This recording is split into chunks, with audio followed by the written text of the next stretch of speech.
Hello everyone, कैसे हैं आप लोग। आपका स्वागत है आपके अपने चैनल सक्सेस मिशन में। जैसा कि आप लोगों को पता है, इस चैनल पे हम एईडीओ में जो इंग्लिश और हिंदी आने वाला है उससे रिलेटेड सेट प्रैक्टिस करवा रहे हैं। आज हमारा सेट 2 है। इससे पहले हमने सेट 1 कर लिया हुआ है, आप प्लेलिस्ट में जाकर देख सकते हैं।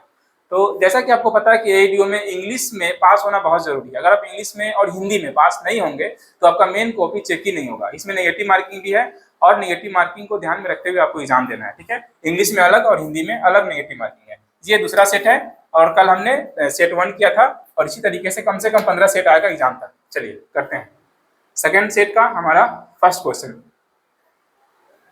इसमें कह रहा है कि select the most appropriate synonym of the given word. Synonym मतलब होता है सेम वर्ड। सेम वर्ड बोले तो पर्यायवाची, हिंदी में पर्यायवाची बोलते हैं। तो यह है लैकुना। लैकुना का मतलब होता है गैप, गैप, डिसकंटिन्यूटी, ब्रेक। ठीक है, तो उससे रिलेटेड हमको सिनोनिम देखना है। तो ये होगा हियाटस। हियाटस मतलब क्या होता है? गैप होता है। ठीक है, ब्रेक होता है, डिसकंटिन्यूएशन होता है। ठीक है, तो ये हमारा हो जाएगा ल्यूकिना का हियाटस। चलिए नेक्स्ट क्वेश्चन देखते हैं। नेक्स्ट में है the following sentence have been divided into parts. कह रहा है कि यहाँ पे एक सेंटेंस दिया गया है जो पार्ट्स में बांटा हुआ है, जो यहाँ पे आपको दिख रहा होगा। इसमें से बताना है कि कहाँ पे गलती है। ठीक है, चलिए इसको पूछते हैं। He is struggling to make a honest living, मतलब वो अपने जिंदगी को अच्छा बनाने के लिए, अच्छे तरीके से जीने के लिए स्ट्रगलिंग कर रहा है। ठीक है, स्ट्रगलिंग मतलब वही कोशिश करना। ठीक है, चलिए तो यहाँ पे गलती क्या है? ये है ए। अगर आप लोगों को ऐसा लगता है कि यहाँ पे एच है तो एच के साथ ए सही है, तो आप गलत हैं, क्योंकि एच के साथ ए नहीं लगेगा, एन लगेगा। ऐसा क्यों? देखिए अभी बताते हैं। एबीसीडी में 5 वॉवेल है और 21 कॉन्सोनेंट है, लेकिन ये एच है हमारा कॉन्सोनेंट है। कॉन्सोनेंट होने के बावजूद भी हम यहाँ ए नहीं लगाएंगे, एन लगाएंगे। क्यों? क्योंकि जब कभी भी ए और एन जो आर्टिकल हम लगाते हैं किसी भी वर्ड के पहले, तो हम अल्फाबेट नहीं देखते हैं, हम उसका साउंड देखते हैं।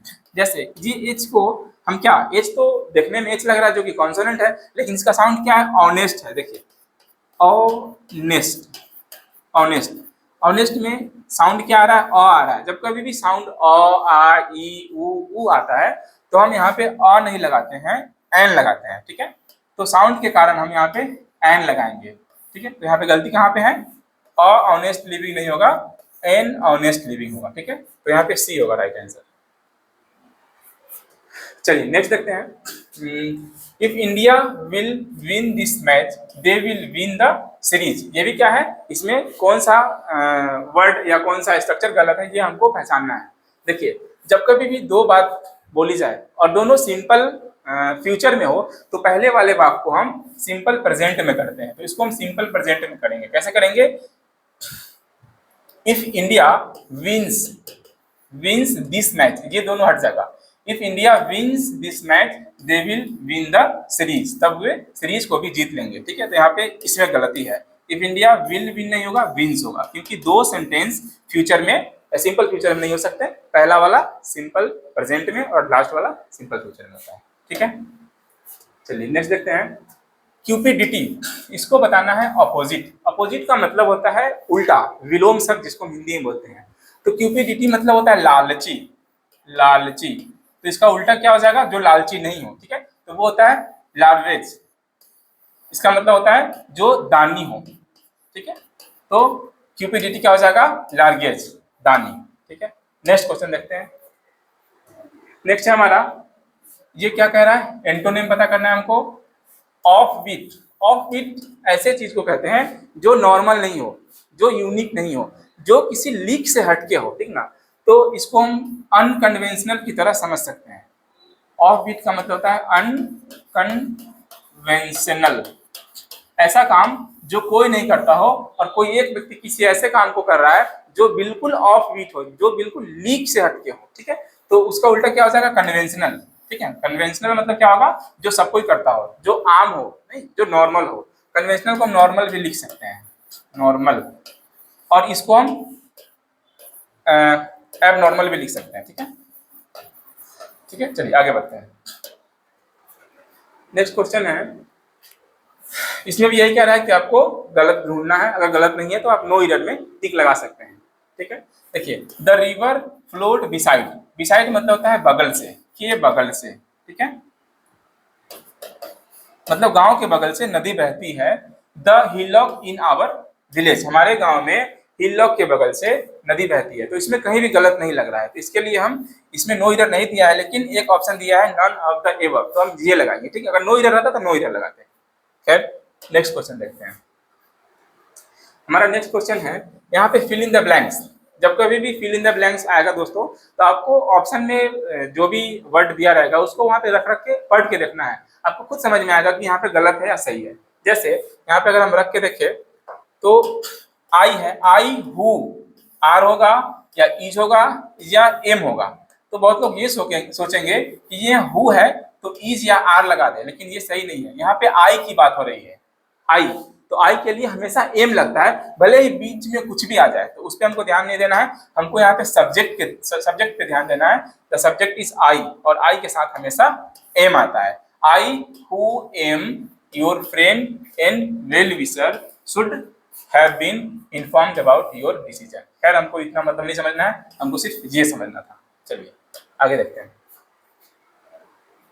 ये भी फिल इन द ब्लैंक्स है, करते हैं। स्टोरीज ऑफ डॉल्फिन्स, डॉल्फिन का जो स्टोरी है, स्टोरी नहीं, स्टोरीज मतलब बहुत सारा कहानियां, सेविंग ह्यूमन लाइफ्स, और वो स्टोरी किसी से रिलेटेड है जो ह्यूमन लाइफ को बचाता है। वो क्या किया जाता है, हैव बीन सेड या have been told throughout history, history में हमेशा ये बताया गया है, तो ये होगा have been told. Have been said नहीं होता, ये गलत है। ठीक है, टोल्ड सही है, तो ऑप्शन बी यहाँ पे सही है। आगे चलते हैं, इसमें क्या कह रहा है, ये भी हमारा कॉमन एरर है। तो can you please pass me that glittery pen, glittery मतलब होता है चमकीला, चमकीला। देखिए यहाँ पे देखिए पेन ब्लैक लिख दिया है, जो कि गलत है। पेन ब्लैक नहीं होगा, ब्लैक पेन होगा, ब्लैक पहले पेन बाद में, क्योंकि पेन क्या है, हमारा नाउन है, और ब्लैक क्या है, तो एडजेक्टिव है। तो कभी भी नाउन का जो विशेषता बताता है वो एडजेक्टिव होता है, वो नाउन से पहले आता है अमूमन। ठीक है, तो पेन ब्लैक नहीं, ब्लैक पेन। आपको पढ़ के भी खराब लग रहा होगा, ब्लैक पेन सही है, पेन ब्लैक सही नहीं है। तो यहाँ पे हमारा आंसर होगा ये, पेन ब्लैक नहीं ब्लैक पेन, तो ये वाला सही होगा। ठीक है, नेक्स्ट करते हैं। नेक्स्ट में है, there is a few water in the bowl on the table. ये बाउल नहीं बोलते, इसको बोल बोलते हैं, बोल बोल। ठीक है, बोल मतलब होता है कटोरा। ठीक है, चलिए हमने इससे पहले वाले लेक्चर में बताया था कि लिटिल कहाँ लगता है और फ्यू कहाँ लगता है। ठीक है, जब कभी भी अनकाउंटेबल नाउन रहे तो लिटिल लगता है, और काउंटेबल रहे तो काउंटेबल बोलेंगे, काउंटेबल रहे तो फ्यू लगता है। जैसे वाटर के बारे में आप बताइए, क्या होता है, वाटर काउंटेबल है कि अनकाउंटेबल है? तो वाटर है हमारा अनकाउंटेबल, अनकाउंटेबल। तो अनकाउंटेबल में हमें हमेशा हम फ्यू नहीं लगाते हैं, क्या लगाते हैं, लिटिल लगाते हैं। इसका मतलब ये फ्यू वाला गलत है, तो फ्यू वाला हमारा कहाँ दिया गया हुआ है, यहाँ पे, ये बी गलत है। तो बी में हमारा गलत है, बी में अ फ्यू नहीं अ लिटिल होना चाहिए, क्योंकि लिटिल अनकाउंटेबल के लिए आता है, फ्यू काउंटेबल के लिए आता है। जैसे यहाँ पे चेयर वगैरह रहता तो हम फ्यू सही मान के चलते। ठीक है, आगे बढ़ते हैं। जिस चीज को गिन सकते हैं उसमें फ्यू लगेगा, जिस चीज को नहीं गिन सकते हैं, केवल माप तोल सकते हैं, वहां लिटिल लगेगा। चलिए यहाँ भी वही है common error, this is the challenge that I have ever encountered. इसका मतलब होता है कि ये एक ऐसा चैलेंज है जो हमने अभी तक क्या किया है, मतलब इनकाउंटर मतलब होता है आपका सामना होना किसी चीज से। ठीक है, तो यहाँ पे चैलेंज नहीं होगा, यहाँ पे होगा मोस्ट चैलेंजिंग। ठीक है, this is the most challenging task I have ever encounter. ठीक है, तो यहाँ पे सी आंसर सही है। नेक्स्ट देखते हैं, द शिप सेल्ड, सेल्ड मतलब होता है खेना, नाव खेना, या फिर जहाज जो पानी में चलती है वो आगे बढ़ती है, उसको सेल कहते हैं। ठीक है, द शिप सेल जो जहाज है वो आगे बढ़ रही है स्मूथली मतलब आराम से, ओइंग टू डैश विंड। तो विंड कैसा होना चाहिए, फेवरेबल होना चाहिए। नहीं, अगर फेवरेबल विंड नहीं होगा तो वो जहाज या वो नाव इधर उधर भटक जाएगी। तो कॉमन सेंस से भी हम पकड़ सकते हैं कि विंड के साथ फेवरेबल आना चाहिए। तो ये क्वेश्चन आसान हो गया। चलिए नेक्स्ट देखते हैं, मेलेडी। मेलेडी मतलब होता है वीकनेस। ठीक है, वीकनेस, जिसको हम इलनेस भी बोल सकते हैं। ठीक है, तो इसका क्या पूछा है, सिनोनिम। सिनोनिम मतलब पर्यायवाची, सेम शब्द पूछा है। तो सेम इसमें तो स्पष्ट दिख रहा है कि मेलेडी मतलब इलनेस हो जाएगा, बीमारी हो जाएगा, कोई डिजीज हो जाएगा। ठीक है, आगे बढ़ते हैं। देखिए, Rahul thinks that this is quite the cheap restaurant. Rahul को ऐसा लगता है कि ये जो रेस्टोरेंट है बहुत सस्ता है। ठीक है, तो यहाँ पे द हटाएंगे और अ लगाएंगे, क्योंकि आप करके देख लीजिए, क्वाइट द चीप और क्वाइट अ चीप, ए बोलने में अच्छा लग रहा है। ठीक है, इसलिए हम ए ले के साथ चलेंगे, ए के साथ चलेंगे, तो ये हमारा गलत हो जाएगा। ठीक है, तो ये कहाँ पे है, यहाँ पे क्वाइट अ चीप रेस्टोरेंट, ना कि क्वाइट द चीप रेस्टोरेंट। ठीक है, आगे बढ़ते हैं। Having work for the whole day, पूरा दिन काम करने के बाद, you shall have taken some rest and begin again. पूरा दिन काम करने के बाद आपको कुछ आराम कर लेना चाहिए था, उसके बाद फिर से काम शुरू करना चाहिए था। लेकिन यहाँ पे शैल नहीं होगा, यहाँ पे होगा शुड, क्योंकि यहाँ पे चाहिए था वाला सेंस आ रहा है। आपको आराम कर लेना चाहिए था, इसलिए शुड है प्लस V3। ये देखिए, लेकिन क्या होता है, V3 है, ये V3 है। ठीक है, तो यहाँ पे शुड सही है, तो शुड यहाँ पे सी में सही है। ठीक है, आई होप कि आपको समझ में आ रहा होगा दोस्तों। अगर आपको हमारा काम अच्छा लग रहा है तो आप वीडियो को जरूर लाइक करें, और नए हैं तो चैनल को सब्सक्राइब करें, अपने दोस्तों के साथ शेयर भी जरूर कर दीजिएगा। ठीक है, आगे देखते हैं। डोज मतलब होता है नींद, नींद आने को डोज बोलते हैं। तो उसका क्या पूछ रहा है हमारा, अपोजिट। अपोजिट मतलब एंटोनिम, मतलब विलोम। तो नींद का उल्टा क्या हो जाएगा, वेक। वेक मतलब जागना, इसमें ज्यादा कुछ है ही नहीं। ठीक है, जागना। नेक्स्ट है पेरिलियस, इसका मतलब होता है खतरनाक, खतरनाक। तो इसका उल्टा क्या हो जाएगा, एंटोनिम पूछ रहा है ना, एंटोनिम मतलब उल्टा, तो खतरनाक का उल्टा क्या हो जाएगा, सेफ। सेफ मतलब सुरक्षित। आगे देखते हैं। नेक्स्ट है she arrived at Monday morning to attend the marriage, मतलब वो शादी अटेंड करने के लिए मंडे को मॉर्निंग में आई थी। लेकिन यहाँ पे मंडे के साथ एट नहीं लगेगा, ऑन लगेगा। जब भी मंडे ट्यूसडे वेडनेसडे आता है तो हम ऑन लगाते हैं, एट नहीं लगाते हैं। ठीक है, तो यहाँ पे कहाँ कहाँ गलती हो जाएगा, जी एट। एट नहीं होगा, ऑन होगा। ठीक है, चलिए आगे देखते हैं। Ticket for the event, event का जो टिकट है, आर अवेलेबल, वो अवेलेबल है। ठीक है, और डैश द डोर, कहाँ पे अवेलेबल है, eight the door, of the door, या फिर इन द डोर। तो ये ऑफकोर्स एट द डोर होगा। इन तो गलत लग रहा है, ऑफ भी गलत लग रहा है, तो यहाँ पे हो जाएगा at the door there is no advance booking, मतलब एडवांस में कोई बुकिंग नहीं हो रहा है। जो इवेंट का टिकट है आपको डोर पे मिलेगा, मतलब जहाँ इवेंट होने वाला है वहां मिलेगा। ठीक है, तो यहाँ पे ए सही है। नेक्स्ट क्वेश्चन देखते हैं। नेक्स्ट है सुष्मिताज यंगेस्ट सिस्टर, यंगेस्ट मतलब छोटी। सुष्मिताज की जो छोटी बहन है, इज नॉट ओनली ब्यूटीफुल, वो केवल सुंदर ही नहीं है, बट इवन इंटेलिजेंट, वो इंटेलिजेंट भी है, मतलब वो तेज भी है। तो यहाँ पे इवन नहीं होगा। देखिए, जब कभी भी नॉट ओनली आएगा तो इसके साथ आता है but also, but also. Not only के साथ हमेशा अल्सो आता है, इवन हमेशा गलत होता है। ठीक है, तो कौन सा सही होगा, इज नॉट ओनली ब्यूटीफुल। ठीक है,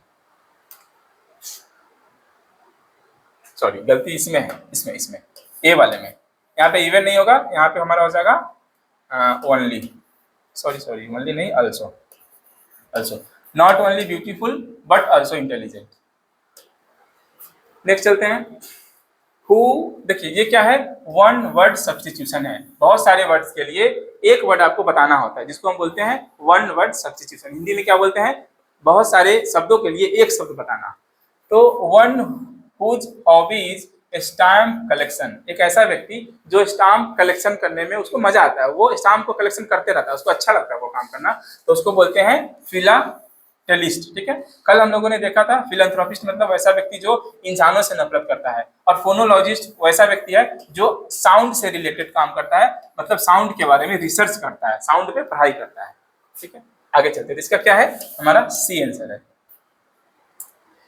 नेक्स्ट देखते हैं। We can not delay, delay मतलब होता है लेट करना, हम लेट नहीं कर सकते हैं द प्रोजेक्ट, प्रोजेक्ट को, डैश इट इज अर्जेंट, क्योंकि ये क्या है, अर्जेंट है, जरूरी है। तो बिकॉज होगा, यहाँ पे सिंपल है, यहाँ क्या होगा, बिकॉज होगा, बिकॉज इट इज अर्जेंट। चलिए, select the wrongly spelled word, इसमें गलत कौन है? इवेजन सही है, एविएशन भी सही है, एवर्जन गलत है। यहाँ पे एवर्जन का स्पेलिंग होगा AVERSION, ठीक है, तो यहाँ पे सी सही है। नेक्स्ट करते हैं, ये हमारा है इडियम्स, ठीक है। कम, रेन और साइन, ये इडियम का मतलब स्पष्ट समझ में नहीं आता है, इसका मीनिंग ऑप्शन में दिया रहता है, आपको वो समझना होता है, तो इसको रटना पड़ता है, मतलब समझना नहीं पड़ता है। समझ में कभी कभी आएगा भी, कभी कभी नहीं भी आएगा, बेतुका होता है, तो इसको हमेशा आप चाहिए समझिए कि इसको रट के चलना है आपको, ठीक है। तो कम, रेन और साइन का मतलब होता है under any circumstances. Under any circumstances का मतलब होता है किसी भी परिस्थिति में। नहीं, कम, रेन और साइन आना है, चाहे बारिश हो चाहे बारिश ना हो, मतलब साइन मतलब अच्छा सूरज चमक रहा है तब भी आना है, बारिश हो फिर भी आना है, बारिश नहीं हो रहा है फिर भी आना है, तो ये तो कह रहा है कि अंडर एनी सर्कमस्टांसेस, किसी भी स्थिति में आपको आना है। ये फ्रेज, ये इडियम्स का मतलब ये हुआ। आई होप कि आपको ये समझ में आया होगा दोस्तों। चलिए नेक्स्ट देखते हैं, ये भी हमारा क्या है, वन वर्ड सब्स्टिट्यूशन है। बहुत सारे शब्द के लिए एक शब्द बताना है। देखिए ये बहुत सारा शब्द है, यहाँ से लेके यहाँ तक, इसके लिए एक शब्द बताना है। एन इंस्ट्रूमेंट, एक मशीन जो मेजर करता है एटमॉस्फेरिक प्रेशर। ये आप लोग जीके में बहुत पढ़ते होंगे कि एटमॉस्फेरिक प्रेशर को जो मेजर करता है उसको बैरोमीटर बोलते हैं, तो ये आसान था, ठीक है। इंग्लिश में कभी कभी ये पूछ देता है। देखिए, ईच ऑफ द गेस्ट, सारे guest were given a return gift, सभी गेस्ट को रिटर्न में गिफ्ट मिला था, ठीक है। तो क्या है यहाँ पे, जब कभी भी ईच ऑफ द गेस्ट रहेगा तो यहाँ तक प्लूरल होता है, लेकिन यहाँ पे हम वेयर नहीं लगाते हैं, वाज लगाते हैं। ईच ऑफ के साथ हमेशा वाज लगता है, मतलब सिंगुलर वर्ब लगता है, सिंगुलर ऑक्सिलरी वर्ब। इसके लिए क्या हो जाएगा हमारा, वेयर नहीं होगा, वाज गिवन। जी, each of the guest was given, तो यहाँ पे बी सही है, ठीक है। नेक्स्ट देखते हैं,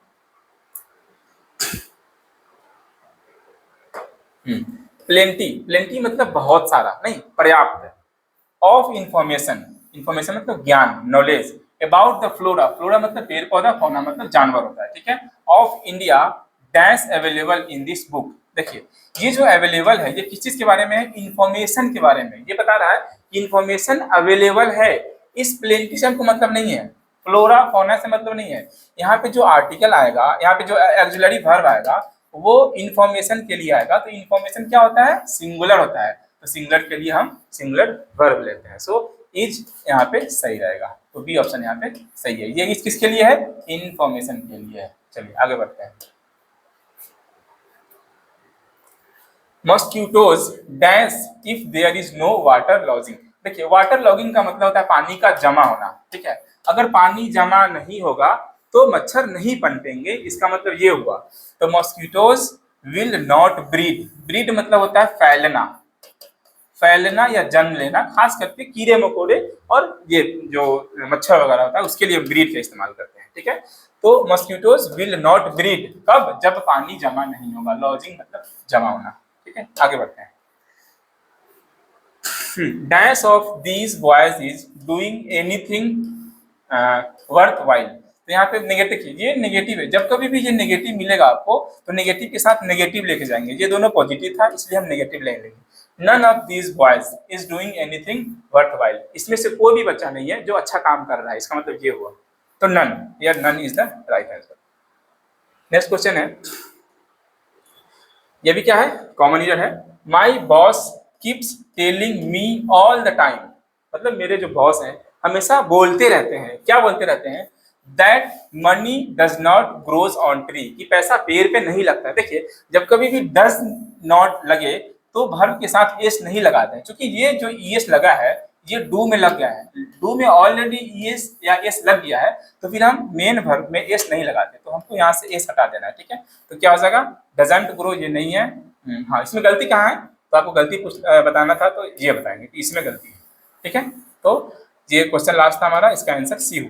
आई होप कि आपको समझ में आया होगा दोस्तों। अगर आपको मेरा काम अच्छा लग रहा है तो आप इस वीडियो को जरूर लाइक कीजिएगा, शेयर कीजिएगा और आने वाले वीडियोस को जरूर देखिएगा, जो आपको AEDO में लैंग्वेज पेपर में जरूर से जरूर पास कराएगा, ठीक है। हम हिंदी का वीडियो लेकर के आने वाले हैं, जो जल्द आएगा। आप बने रहिए चैनल पे। धन्यवाद।